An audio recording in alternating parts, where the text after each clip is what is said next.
Grâce toujours à Dieu qui permet que je puisse prendre la parole ici, en cette auguste assemblée. C'est une grâce pour moi. Et je bénis le Seigneur pour cela. Je voudrais parler de quelque chose, des ministères, les principaux ministères qu'on voit ici et 2 ministères qui leur sont associés. Amen. Comme nous le savons dans les Écritures, on a vu déjà apôtre, prophète, évangéliste, pasteur, docteur. Qu'est-ce que c'est? Qui est qui? Comment reconnaître qui? Qui fait quoi? Et puis il y a 2 autres ministères qui leur sont associés, le ministère d'ancien ou évêque et puis le ministère du diaconat. Qu'est-ce que c'est? Qui fait quoi? Comment les reconnaître? Etc. etc. Donc par la grâce de Dieu, on va échanger sur ces sujets-là pour pouvoir, selon les Écritures et par la révélation du Saint-Esprit, découvrir ce que cela est. Amen. On va lire Éphésiens 4, versets 4 à 16.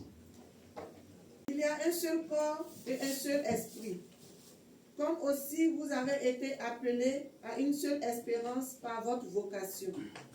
Il y a un seul Seigneur, une seule foi, un seul baptême, un seul Dieu et Père de tous, qui est au-dessus de tous et parmi tous et en tous. Mais à chacun de nous, la grâce a été donnée selon la mesure du don de Christ. C'est pourquoi il est dit. Étant monté en haut, il a emmené des captifs et il a fait des dons aux hommes. Amen. Or, que signifie il est monté, sinon qu'il est aussi descendu dans les régions inférieures de la terre? Celui qui est descendu, c'est le même qui est monté au-dessus de tous les cieux, afin de remplir toutes choses. Et il a donné les uns comme apôtres, les uns comme apôtres, les autres comme prophètes, les autres comme prophètes, les autres comme évangélistes, les autres comme évangélistes, les autres comme pasteurs et docteurs, les autres comme pasteurs et docteurs. pour le perfectionnement des C'est saints, très important. Écoutons maintenant. Pourquoi cela a été donné?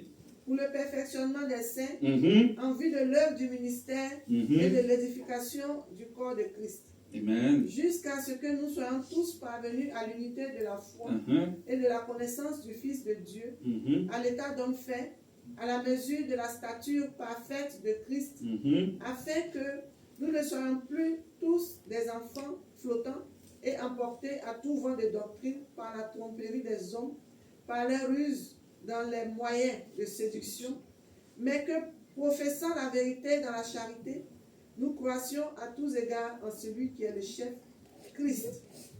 C'est de lui, et grâce à tous les liens de son assistance, que tout le corps bien coordonné et formant un solide assemblage tire son accroissement selon la force qui convient à chacune de ses parties et s'édifie lui-même dans la charité. Amen. Tu es béni.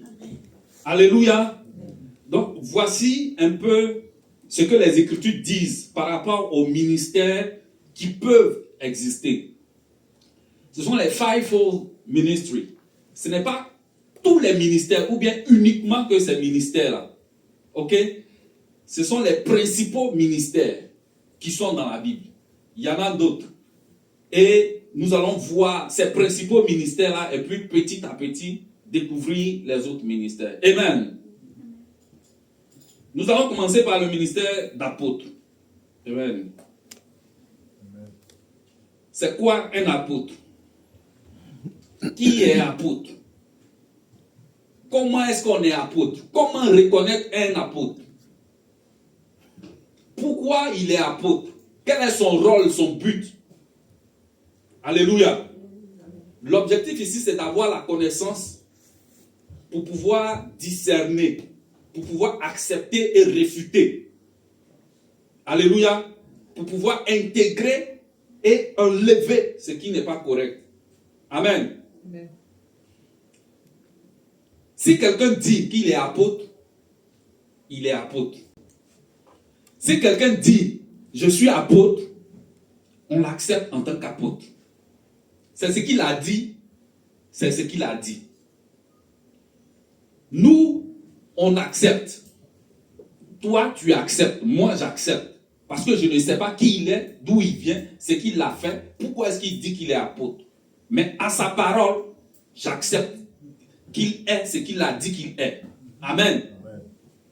Maintenant, dans la suite, on va voir si réellement il est apôtre. Parce qu'on ne peut pas préjuger ou bien parce que tu le vois, il est petit détail, il a porté un jean et puis des baskets. Alors, non, un apôtre ne peut pas être comme ça. Non. On ne juge pas comme ça. C'est Dieu qui appelle les gens à l'apostolat, au ministère. Donc, s'il dit qu'il est quelque chose, tant que Dieu ne t'a pas dit qu'il n'est pas, toi, tu l'acceptes comme il a dit. Amen. Donc, celui qui dit que je suis telle chose, nous, on l'accepte. Maintenant, c'est dans la manifestation de ce qu'il a dit qu'il est là. On va voir la vérité. Parce que dans les Écritures, on parle de faux apôtres. Il y en a qui sont faux.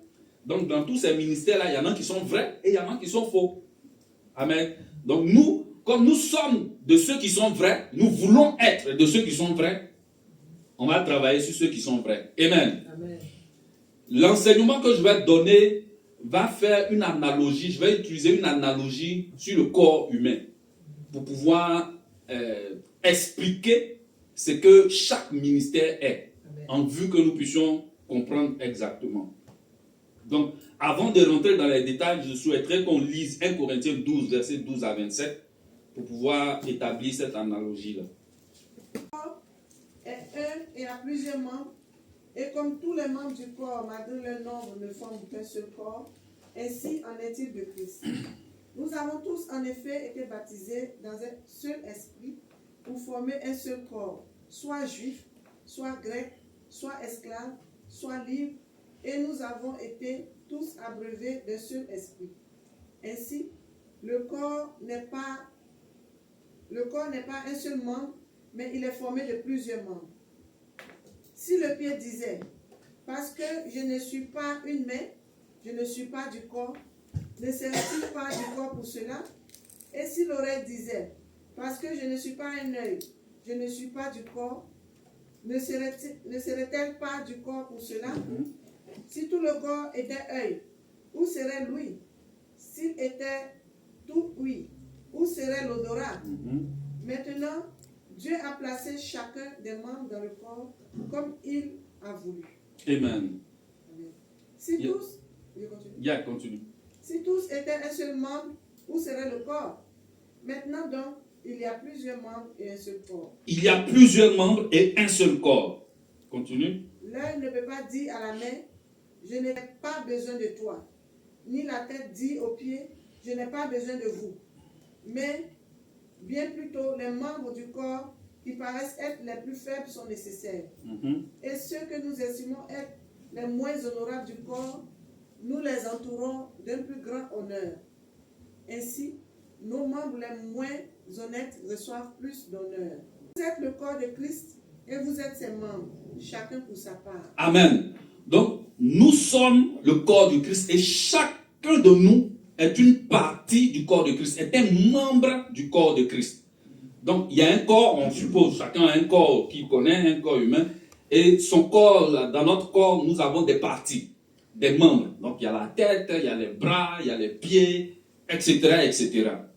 Donc, dans l'église de Jésus-Christ, qui est le corps de Christ, il y a des gens qui sont dedans, qui sont par exemple la tête, qui sont le pied, qui sont les membres, etc., etc.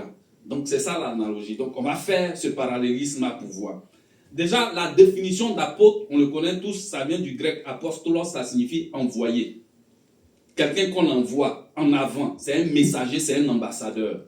Amen. Donc, c'est ça un apôtre, c'est quelqu'un qui est envoyé. Il est envoyé en mission pour accomplir quelque chose de précis. Alléluia. Maintenant, dans le corps humain, qu'est-ce que représente un apôtre? L'apôtre représente le squelette humain. Le comment et le pourquoi, on va le découvrir. Donc, déjà, pour un homme adulte, il a environ 206 os dans le corps. 206. Les nouveaux-nés ont à peu près 300 et quelques. Au fur et à mesure, il y a des os qui se collent les uns les autres et puis ils avancent. Maintenant, qu'est-ce que le squelette dans le corps humain? Si on enlève notre squelette dans notre corps, comment est-ce que le corps va être? Flasque. sans forme. Ça sera une masse de viande déposée là. Tout simplement.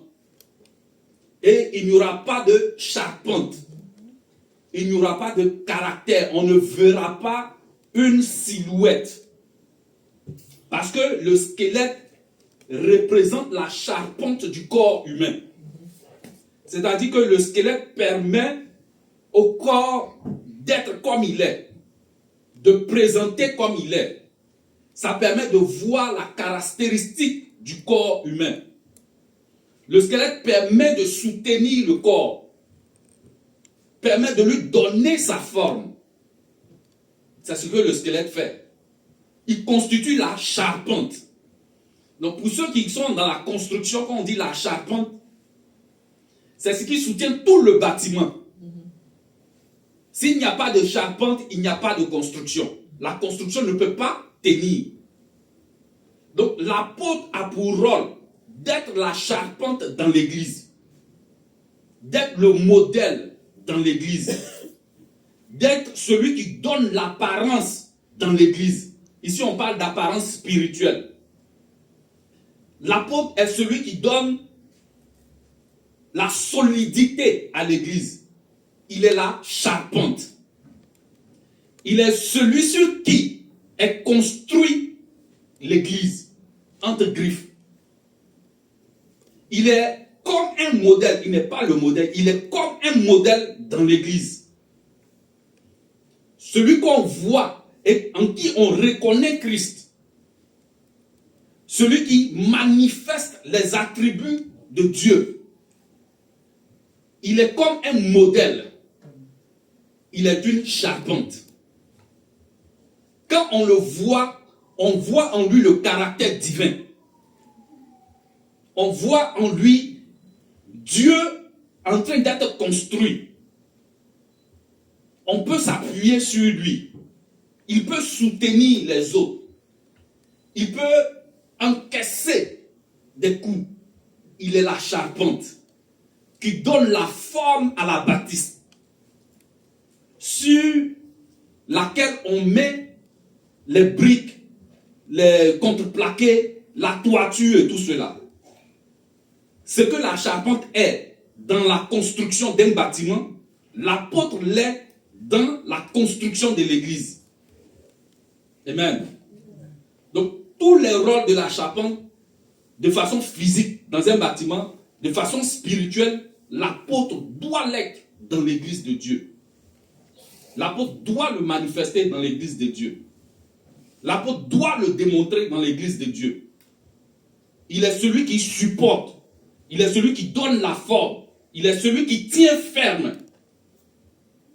Il est celui qui donne le pisse. C'est-à-dire qui donne le modèle. Il est le modèle entre griffes. Il regarde. Et puis il voit à Dieu. Et puis il applique ça. Et puis lui-même il devient ce qu'il a vu de Dieu. Et puis il le manifeste. De telle sorte que ceux qui n'arrivent pas à voir le regardent. Et puis copient. Et puis ils font comme Dieu. Alléluia. Paul a dit, faites comme moi. Amen. Il n'a pas dit faites comme Dieu. Hein. Il dit on a fait comme lui, Paul. Donc il sait de quoi il parle. Il sait, quand il regarde Dieu, et puis il se regarde, c'est la même chose.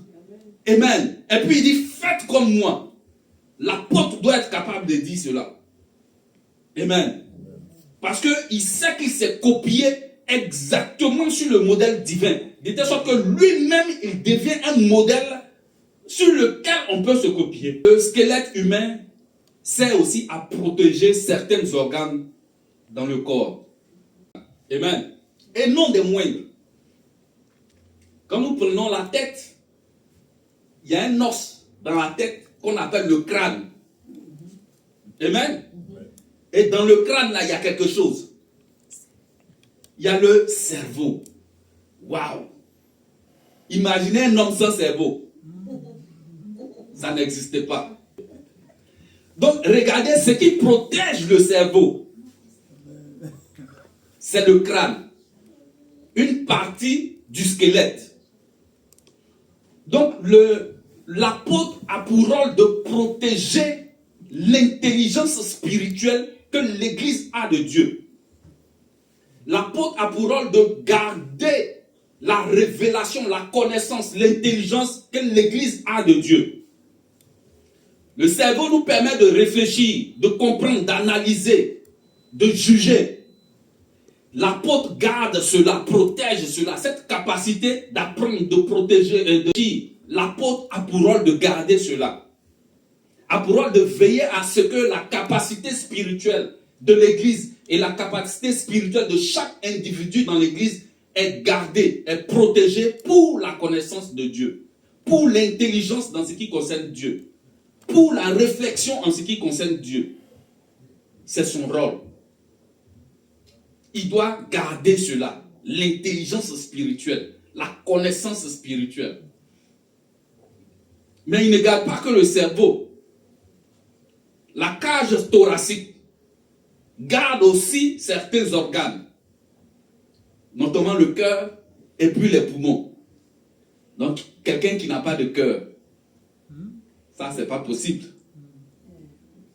Donc, l'apôtre, lui, garde le cœur de l'Église.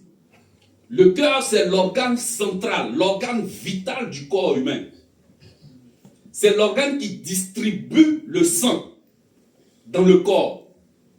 Donc, ce qui, dans l'Église, distribue la vie dans l'Église, là, l'apôtre, là, lui, garde ça. Dans la cage thoracique, là, c'est dedans, puis c'est gardé. Ce que le cœur représente dans le corps humain, le travail que le cœur fait dans l'organisme de l'homme, l'apôtre, lui, garde ça dans l'Église. La distribution de la vie, le rythme de la vie, le maintien de la vie de l'Église, l'apôtre est chargé de garder cela, de protéger cela, afin que ce ne soit pas attaqué ni détruit. Les poumons qui apportent l'oxygène et qui enlèvent le CO2, le dioxyde de carbone, l'apôtre est chargé de garder cela.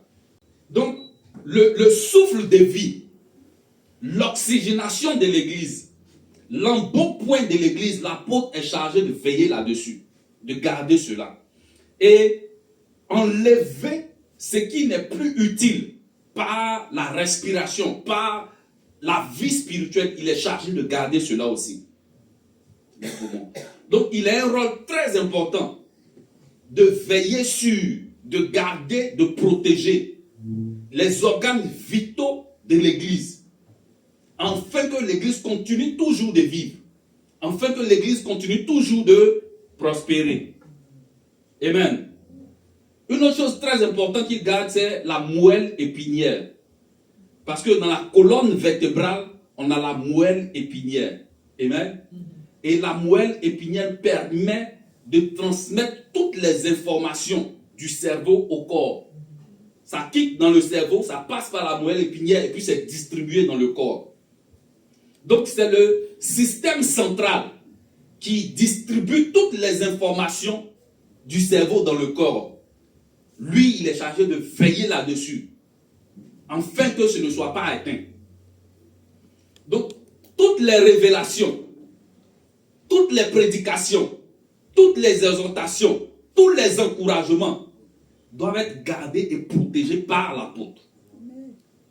Tout ce qui vient de Dieu et arrive à l'Église et est distribué à chaque croyant, l'apôtre est chargé de veiller à l'intégrité, à la pureté et à l'exactitude de ces choses-là, afin que ça atteigne chaque membre du corps. Amen.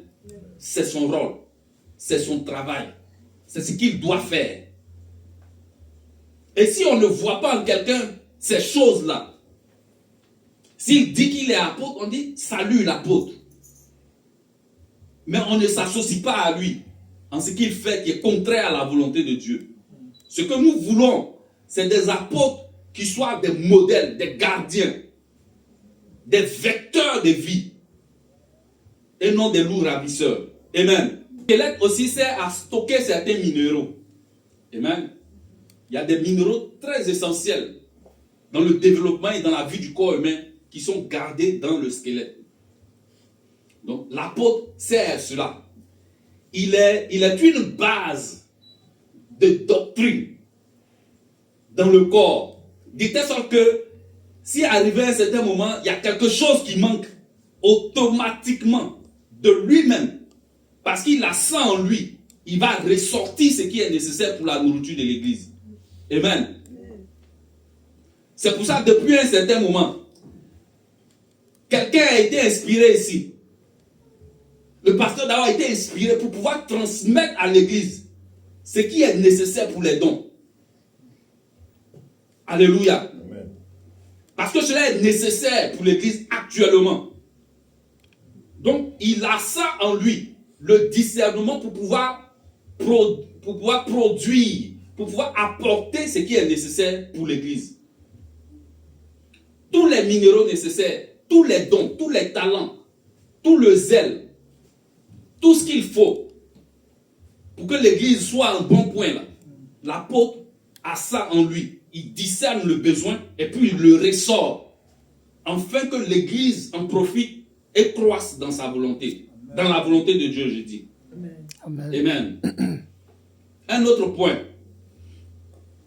Dans les os, dans le squelette, on produit les cellules de sang. Les os produisent les cellules du sang. Amen. Amen. Les cellules du sang sont produites dans les os. Tu connais ça? Yes, exactly. Et cette moelle-là, elle est dans les os. Alléluia. Et c'est à partir de là que toutes les cellules, enfin la plupart, je pense, des cellules du sang sont produites. Donc vous voyez l'importance que représente le squelette, les os. Donc c'est ça, l'apôtre là. Il produit la vitalité de l'église. Parce que le sang est la vie du corps. Amen. Le sang transporte la vie. Amen. Mm-hmm. Et l'apôtre là, il produit ce qui est dans le sang là. Pour que ce sang là, cette vie là, atteigne tout le monde. Toutes les parties du corps sont alimentées par le sang. Et la nourriture qui est dans le sang est produite en partie dans les os. Donc, l'apôtre, il a le discernement pour savoir qui a besoin de quoi dans l'église. Et il est capable de produire ce qui est nécessaire là, pour pouvoir satisfaire à la vie spirituelle de tous les membres de toute l'église. C'est son travail, c'est son rôle, c'est ce qu'il doit faire. Il doit s'asseoir, prier pour chaque membre. Dans tous les niveaux de la vie du membre. Il prend Maman Isabelle. Il va prier de 6h jusqu'à 18h pour tous les détails de sa vie. Pour savoir ce qu'elle a, ce qu'il lui manque, ce qu'il lui faut. Et puis il va crier à Dieu pour que cela arrive. C'est son rôle. C'est son travail. Il doit produire les cellules nécessaires, la vie nécessaire pour qu'elle soit en bon point. À tous égards. C'est ça le travail d'un apôtre. Nourrir l'église par les substances nécessaires pour la croissance de l'église. Le dernier point, pas le moindre, c'est que le squelette favorise la régulation endocrinienne. C'est une régulation qui est basée sur les hormones pour le fonctionnement du corps humain. Donc, nous avons des glandes dans notre corps. Amen. Nous avons des glandes qui produisent des hormones. Et ces hormones-là servent à réguler de façon automatique la vie du corps. Amen. Donc, quand il y a quelque chose qui manque dans le corps, automatiquement, il y a des hormones qui sont relâchées dans le corps. Et ces hormones-là servent de messagers pour que ce qui manque là soit produit dans le corps.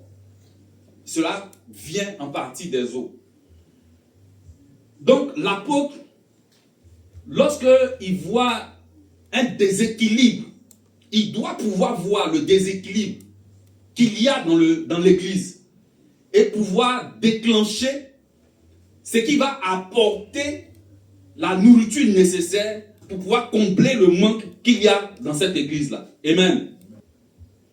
Donc, il est là, c'est de veiller à pouvoir apporter ce qui est nécessaire. Si par exemple, il y a un manque de sucre dans le corps humain, il y a une hormone qui va être envoyée, et je crois qu'il va arriver dans le foie, et le foie va commencer à relâcher du sucre en plus dans le sang. Amen. Pour pouvoir nourrir les cellules du sang. Donc, de façon parallèle, l'apôtre, quand par l'Esprit de Dieu, il observe qu'il y a un manque, ou bien il y a un besoin dans l'église, il va automatiquement intercéder auprès de Dieu, crier à Dieu pour que ce manque-là puisse être comblé de telle sorte que l'église ne manque de rien. Amen. Non seulement l'église, mais chaque individu ne manque de rien. C'est son rôle, c'est son travail. Et ce n'est pas de tout repos. C'est prière sur prière, jeûne sur jeûne, méditation sur méditation, en vue de pouvoir pallier à toutes les insuffisances de l'église, pour que l'église ne manque de rien, pour que l'église reste toujours vivante, en bon point.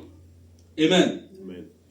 Donc voici en quelques points le parallèle entre le squelette humain dans l'utilité du corps humain et le ministère d'apôtre dans l'utilité de l'église. La Bible dit, on l'a lu, il a donné des dons aux hommes, c'est ce qui est écrit. Donc, un apôtre est un don. Amen. C'est-à-dire lui-même là, sa personne là, et ce qu'il fait là est un don de Dieu. Donc, il ne doit pas se regarder comme quelque chose de spécial. Non. Tu es un don en tant qu'apôtre pour l'église. Et si tu es un don, tu ne t'appartiens plus à toi-même. Tu appartiens à ceux à qui tu as été donné. Et si tu es donné à quelqu'un, tu ne peux pas dominer sur ces personnes-là. Non. Ce sont ces personnes-là qui t'ont. Tu leur appartiens. Tu appartiens à l'église en tant qu'apôtre. Tu es pour l'église. Et non l'église pour toi. Non. Donc tu dois servir l'église. Tu deviens un esclave de l'église. Je pèse le mot. C'est vrai. Un apôtre est un esclave de l'église pour servir l'église selon Dieu, afin que l'église ne manque de rien. Amen. Cela est très, très important. Amen. On va voir d'autres actions dans les Écritures composées de certains apôtres. Acte 15, versets 1 à 34. Quelques hommes venus de la Judée enseignaient les frères en disant: si vous n'êtes circoncis selon le rite de Moïse, vous ne pouvez être sauvés. Paul et Barnabas eurent avec eux un débat et une vive discussion. Et les frères décidèrent que Paul et Barnabas et quelques-uns de leurs monteraient à Jérusalem vers les apôtres et les anciens pour traiter cette question. Après avoir été accompagnés par l'Église, ils poursuivirent leur route à travers la Phénicie et la Samarie, racontant la conversion des païens, et ils causaient une grande joie à tous les frères. Arrivés à Jérusalem, ils furent reçus par l'Église, les apôtres et les anciens. Ils racontèrent tout ce que Dieu avait fait avec eux. Alors quelques-uns du parti des pharisiens qui avaient cru se levèrent en disant qu'il fallait circoncire les païens et exiger l'observation de la loi de Moïse. Les apôtres et les anciens se réunirent pour examiner cette affaire. Une grande discussion s'étant engagée, Pierre se leva et leur dit: Hommes frères, vous savez que dès longtemps Dieu a fait un choix parmi vous, afin que par ma bouche les païens entendirent la parole de l'évangile et qu'ils crussent. Et Dieu qui connaît les cœurs leur a rendu témoignage en leur donnant le Saint-Esprit comme à nous. Il n'a fait aucune différence entre nous et eux, ayant purifié leur cœur par la foi. Maintenant donc, pourquoi tentez-vous Dieu en mettant sur le cou des disciples un joug que ni nos pères ni nous n'avons pu porter? Mais c'est par la grâce du Seigneur Jésus que nous croyons être sauvés, de la même manière que toute l'assemblée garda le silence et l'on écouta Barnabas et Paul qui racontaient tous les miracles et les prodiges que Dieu avait faits par eux au milieu des païens. Lorsqu'ils eurent cessé de parler, Jacques prit la parole et dit: Hommes, frères, écoutez-moi. Simon a raconté comment Dieu a d'abord jeté les regards sur les nations pour choisir du milieu d'elles un peuple qui porta son nom. Et avec cela s'accordent les paroles des prophètes selon qu'il est écrit. Après cela, je reviendrai et je relèverai de sa chute la tente de David. J'en reparerai les ruines et je la redresserai, afin que le reste des hommes cherche le Seigneur, ainsi que toutes les nations sur lesquelles mon nom est invoqué. Dit le Seigneur qui a fait ces choses, et à qui elles sont connues de toute éternité. C'est pourquoi je suis d'avis qu'on ne crée pas de difficulté à ceux des païens qui se convertissent à Dieu, mais qu'on les écrive de s'abstenir des souillures des idoles, de l'impudicité, des animaux étouffés et du sang. Car depuis bien des générations, Moïse a dans chaque ville des gens qui le prêchent, puisqu'on le lit tous les jours de sabbat dans les synagogues. Alors il parut bon aux apôtres et aux anciens et à toute l'église de choisir parmi eux et d'envoyer à Antioche, avec Paul et Barnabas. Jude, appelé Barsabas et Silas, hommes considérés entre les frères. Ils chargèrent d'une lettre ainsi conçue: les apôtres, les anciens et les frères, aux frères d'entre les païens qui sont à Antioche en Syrie et en Cilicie, salut. Ayant appris que quelques hommes partis de chez nous et auxquels nous n'avions donné aucun ordre, vous ont troublé par leur discours et ont ébranlé vos âmes. Nous avons jugé à propos, après nous être réunis tous ensemble, de choisir des délégués et de vous les envoyer avec nos bien-aimés Barnabas et Paul, ces hommes qui ont exposé leur vie pour le nom de notre Seigneur Jésus-Christ. Nous avons donc envoyé Jude et Silas, qui vous annonceront de leur bouche les mêmes choses. Car il a paru bon au Saint-Esprit et à nous de ne vous imposer d'autres charges que ce qui est nécessaire. Savoir de vous abstenir des viandes sacrifiées aux idoles, du sang, des animaux étouffés et de l'impudicité, choses contre lesquelles vous vous trouverez bien de vous tenir en garde à Dieu. Eux donc, ayant pris congé de l'église, allèrent à Antioche, où il remit la lettre à la multitude assemblée. Après avoir lu, les frères furent réjouis de l'encouragement qu'elle leur apportait. Jude et Silas, qui étaient eux-mêmes prophètes, les exhortèrent et les fortifièrent par plusieurs discours. Au bout de quelque temps, les frères les laissèrent en paix retourner vers ceux qui les avaient envoyés. Verset 34. Toutefois, Silas trouva bon de rester. Amen. Amen. Merci frère. Demeure béni. Amen. Ces lectures sont très importantes. Amen. Ça nous permet de saisir l'histoire. Alléluia. Amen. Nous voyons ici qu'il y a des gens qui sont quittés à l'église de Jérusalem, qui se sont rendus dans une autre église, je pense c'est Antioche, et qui sont allés prêcher des choses. Et ce qu'ils ont prêché là-bas a créé du trouble dans l'assemblée d'Antioche. De telle sorte que Paul et Barnabas ont discuté avec eux. Ils disent non, c'est pas comme ça. L'autre dit si, c'est comme ça. Et puis ça discute sur la doctrine. Et puis qu'est-ce qu'ils ont fait? Ils ont dit bon, ça c'est trop long. Là d'où vous venez là, les apôtres qui sont là-bas, on va aller les voir pour savoir si ce que vous êtes en train de dire ici parmi nous, là, si c'est ce qu'ils disent là-bas. Si vous envoyez pour venir dire ce que vous avez dit ici. Donc Barnabas et Paul vont avec eux. Ils s'en vont à Jérusalem. Ils rencontrent les apôtres, les anciens, les frères là-bas. Et puis ils discutent du sujet. Et les apôtres de Jérusalem disent non. Ce que vous êtes allés faire en Antioche là, c'est pas bon. Parce que nous-mêmes, nos parents là, n'ont pas pu suivre cette loi là. Pourquoi vous voulez imposer ça aux païens, aux nouveaux convertis? C'est pas possible. Laissez-les tranquilles. Et puis ils ont amené une lettre à Antioche pour régler le problème. Quand les frères d'Antioche ont reçu la lettre, ils étaient réjouis. Amen. Donc il y a une doctrine étrangère qui est arrivée dans l'église. Et ce qu'ils ont fait, c'est qu'ils sont remontés aux apôtres pour pouvoir régler ce problème de doctrine là. Et les apôtres ont réglé le problème de doctrine. C'est leur travail. C'est le travail des apôtres. De régler tout problème de doctrine. De donner la juste valeur de la doctrine. De discerner ce qui est faisable, ce qui n'est pas faisable. Ce qui est de Dieu, ce qui n'est pas de Dieu. Ce que ces frères-là sont venus dire en Antioche est dans les Écritures. Ils sont venus dire ça. Ah, il faut que vous circoncis. On ouvre la Bible, c'est dedans. Il faut que vous vous circonciez. Vous êtes devenus maintenant enfants de Dieu. Moïse recommande que tous les enfants de Dieu soient circoncis. Les frères regardent, c'est dedans.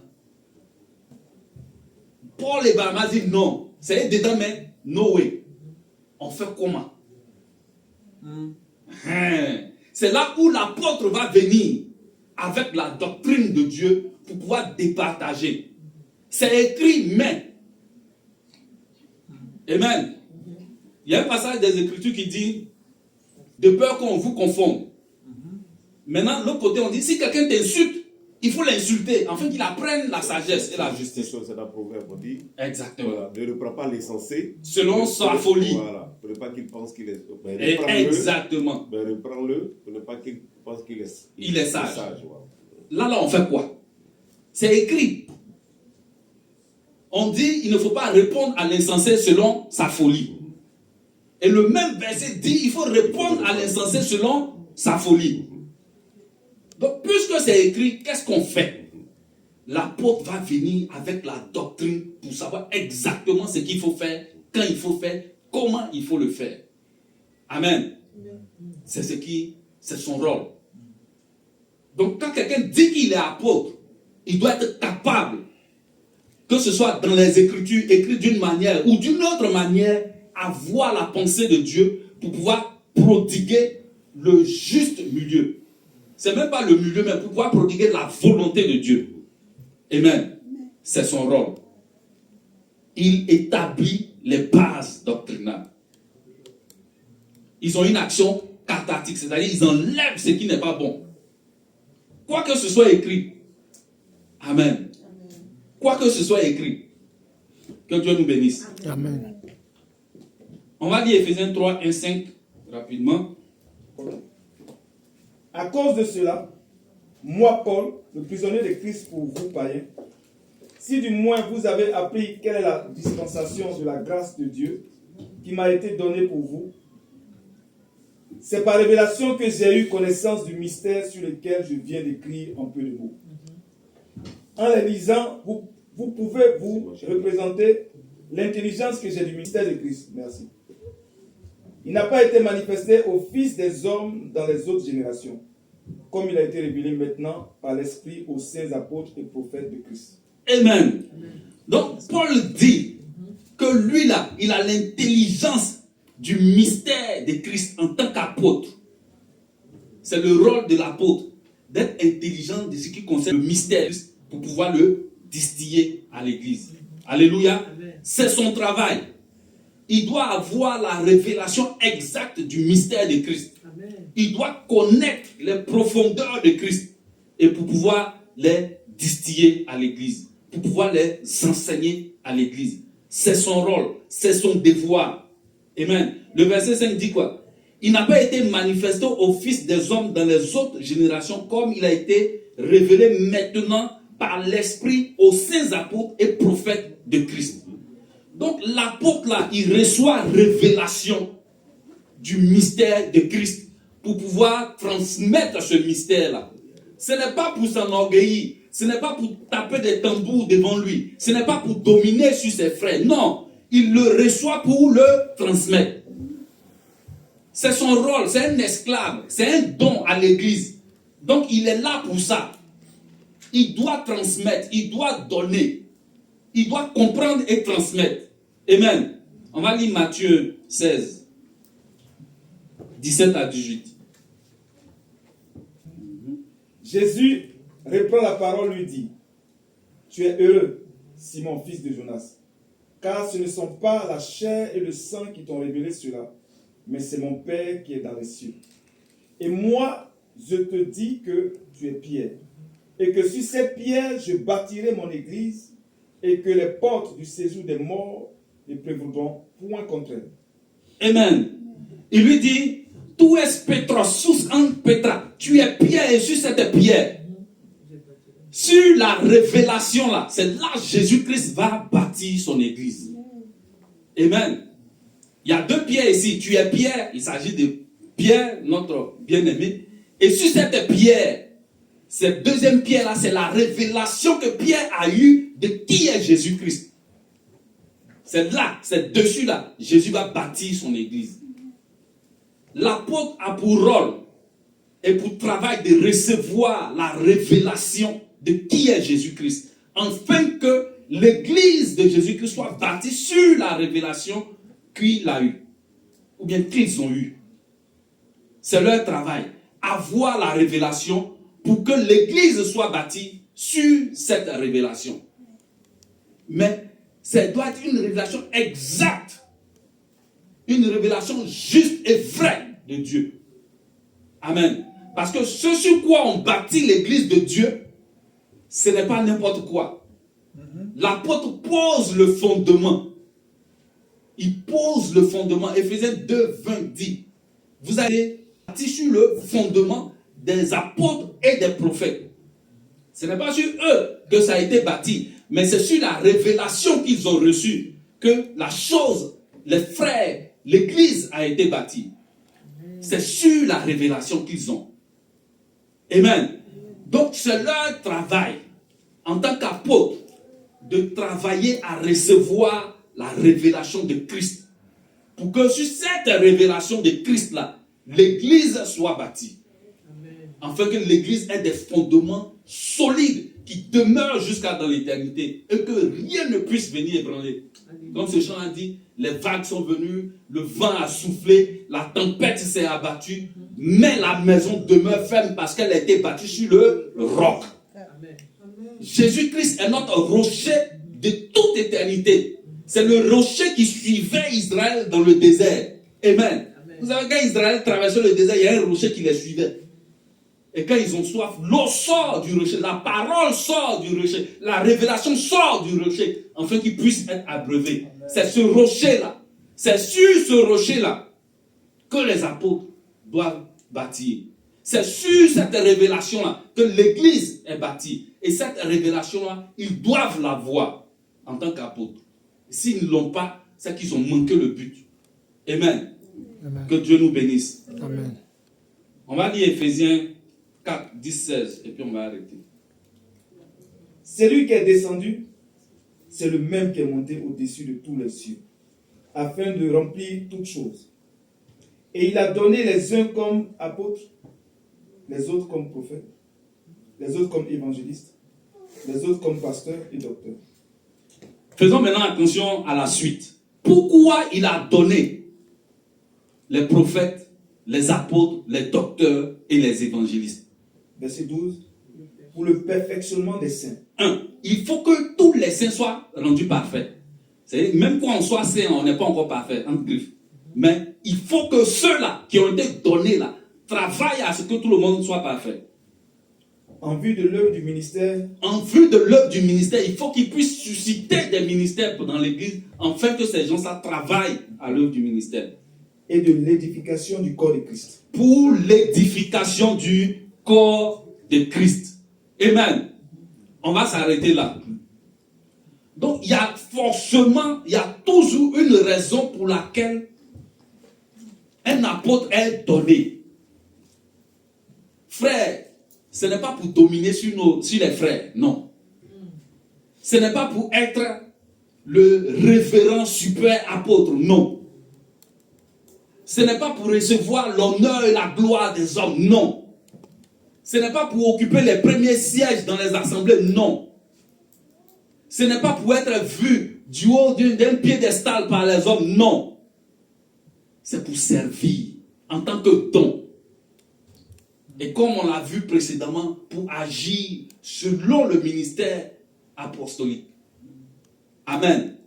Donc, si quelqu'un agit conformément à cela, et à tout ce que Dieu va vous révéler, va nous révéler encore, alors c'est un bon apôtre. Mais s'il n'agit pas selon cela, alors c'est un faux ouvrier, c'est un faux apôtre. Amen. On ne va pas le dire à quelqu'un, tu es faux apôtre. Non, c'est pas ça. Tu l'as reconnu, il est bon, bénis le Seigneur. Tu l'as reconnu, il est faux, bénis le Seigneur. Si tu bénis le Seigneur pour lui, il va devenir bon. Amen. Amen. Donc on va s'arrêter là pour aujourd'hui. Je pense que ce qui a été dit est suffisant pour que Dieu se saisisse de cela pour apporter la révélation fraîche, juste et pure. Car quand un homme parle, il peut se tromper, il peut faire des rajouts ou bien des omissions. Mais quand Dieu parle, c'est exact. Et je prie que Dieu nous apporte la révélation exacte et entière de c'est quoi un apôtre et de tous les autres ministères qui vont suivre. Au nom de Jésus-Christ. Amen. Amen. Dieu nous bénisse. Amen.